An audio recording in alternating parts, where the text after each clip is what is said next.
Nous allons voir sur des exemples particuliers comment, dans certains cas, déterminer la puissance d'une matrice. Alors, considérons la matrice suivante. La matrice A égale à 2, 3, 1, moins 2. Comme vous pouvez le constater, cette matrice n'est pas diagonale. Alors pourquoi cette matrice n'est-elle pas diagonale? Tout simplement parce qu'il y a un 1 ici ou parce qu'il y a un 3 ici. Alors si vous venez à élever cette matrice de manière immédiate, c'est pas possible. Cette matrice n'étant pas diagonale. Alors vous allez me dire, ouais, mais elle n'est pas diagonale. Est-ce qu'on peut par hasard la diagonaliser? Je rappelle que diagonaliser une matrice, c'est pouvoir l'écrire sous la forme A égale P fois D fois P moins 1, où P est une matrice inversible, d'inverse P moins 1 et D est une matrice diagonale. Eh bien, inverser une matrice, vous ne savez pas faire. Mais vous allez remarquer très rapidement, ne serait-ce qu'en élevant cette matrice à la puissance 2, que cette matrice est particulière. Alors, élevons cette matrice à la puissance 2. Donc si j'effectue A au carré, qui est égal à A fois A,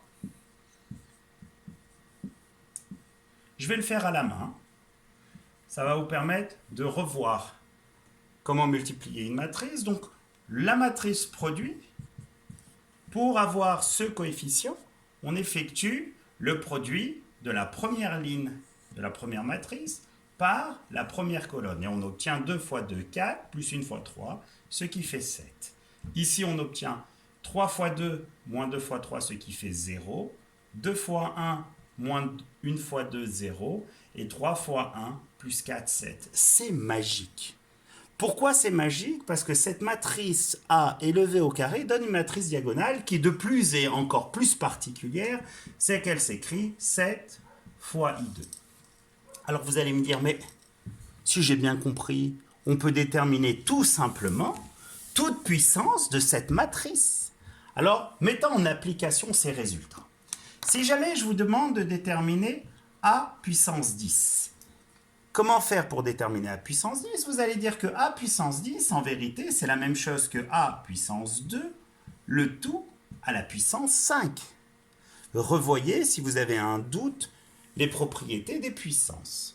Donc A puissance 2, ça donne 7 fois l'identité d'ordre 2 à la puissance 5, ce qui fait 7 puissance 5 fois identité à la puissance 5, qui donne tout simplement l'identité. Donc vous avez la matrice qui va s'écrire tout simplement 7 puissance 5, 0, 0, 7 puissance 5. Ah, mais vous allez dire, si j'ai bien compris, alors toute puissance de la matrice A est une matrice diagonale. Non, ce résultat est de toute évidence faux. Il ne marche que pour une puissance paire. Alors quoi faire si la puissance n'est pas paire mais impaire? Alors prenons par exemple A puissance 11.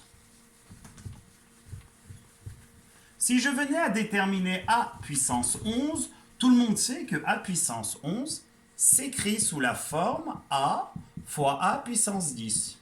Même remarque, si vous hésitez, je vous rappelle que A c'est la même chose que A puissance 1, et si vous hésitez encore plus, reprenez votre cours de 4e sur les puissances.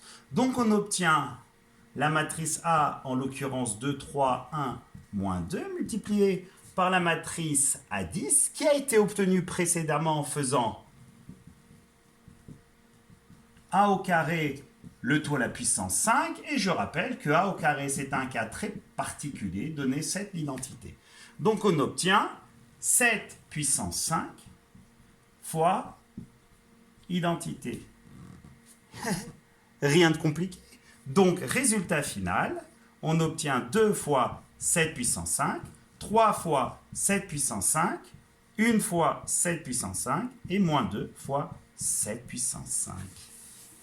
Et ce résultat, si vous avez un petit moment, vous pouvez le généraliser à toute puissance de n en distinguant n pair et n impair. Et le plus simple, c'est de traiter les deux cas de figure. Premier cas, n est pair, il s'écrit sous la forme 2k. Et le deuxième, n est impair, il s'écrit sous la forme 2k plus 1. Alors ce type d'exercice peut faire l'objet d'un exercice de bac.